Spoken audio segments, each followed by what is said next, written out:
হিন্দু সহ সংখ্যালঘু সম্প্রদায়ের বেশ কয়েকজন মানুষকে হত্যা সহ ধর্মীয় উপাসনালয় সহ বিভিন্ন জায়গায় হামলা নির্যাতনের প্রতিবাদে আজ হিন্দু ধর্ম ঐক্য খ্রিস্টান ঐক্য পরিষদ এবং সংখ্যালঘু ঐক্য মোর্চার উদ্যোগে বিভাগীয় পর্যায়ে এই মানববন্ধন ও বিক্ষোভ সমাবেশ শুরু হয়েছে। এখানে তারা তাদের বিভিন্ন জায়গায় যে হিন্দুদের উপর হামলা হয়েছে সেই বিষয়গুলো নিয়ে বলছেন।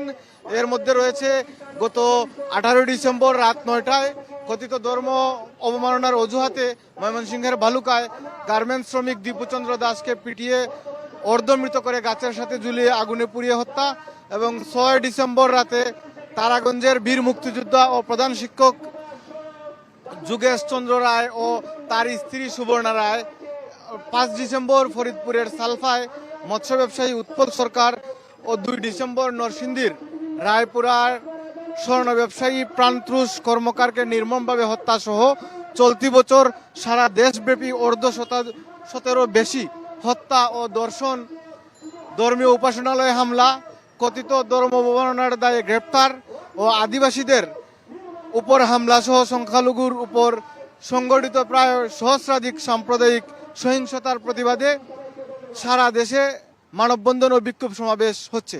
কেন্দ্রীয় কর্মসূচির অংশ হিসেবে সিলেটেও আজ এই কর্মসূচি পালন করতেছেন সিলেটের জেলা ও মহানগরের হিন্দু বৌদ্ধ খ্রিস্টান ঐক্য পরিষদ ও সংখ্যালঘু ঐক্য মোর্চার নেতৃবৃন্দ। বিকাল 4টা থেকে শুরু হয়েছে এই কর্মসূচি। এটা এই কিছুক্ষণ পর্যন্ত চলবে এবং এই কর্মসূচি থেকে তারা এইসব হামলা সহ বিভিন্ন এইসব হামলার বন্ধের প্রতিবাদ জানিয়েছেন এবং এখানকার যিনি এই আন্দোলনের সাথে সম্পৃক্ত আছেন আমরা তার কাছে জানতে চাইব যে তিনি তাদের কি কি দাবি আছে। আমরা একজনের সাথে কথা বলি।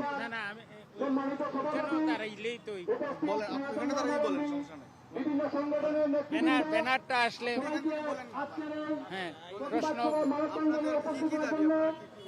আমাদের দাবি হচ্ছে বিগত দিনে ধর্মীয় সংখ্যালঘুদের উপরে এই বছর আমাদের গণনায় 5 শতাধিক নৃশংস ঘটনা ঘটেছে। সেই সব ঘটনাগুলোতে অপরাধী আজও অধরা থেকে গেছে, কোনো তদন্তের ব্যবস্থা করা হয় নাই। রাষ্ট্র নীরবতা পালন করছে।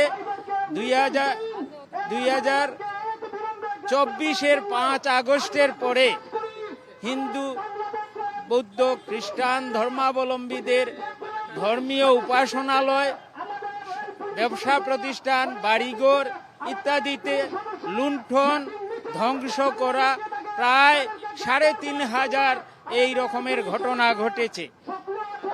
5 শতাধিক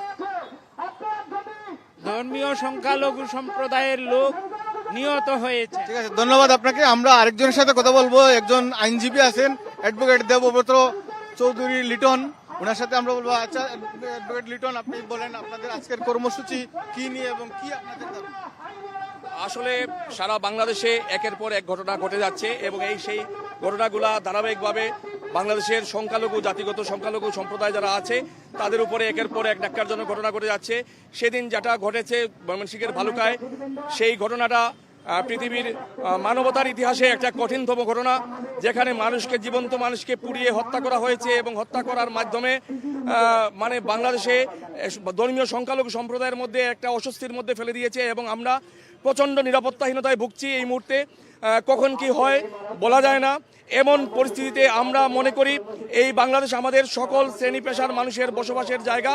সেই বাংলাদেশে আমরা সবাই মিলে হাতে হাত কাঁধে কাঁধ মিলিয়ে আমরা বসবাস করতে চাই এবং সেই বাংলাদেশকে যারা অস্থিতিশীল করতে চায় তাদেরকে বর্তমান সরকার সহ প্রশাসনিক ব্যবস্থা নেওয়ার মাধ্যমে আমাদের জনমনে শান্তি নিয়ে আসবে, পাশাপাশি সংখ্যালঘু সম্প্রদায় একটু স্বস্তিতে বসবাস করতে পারবে।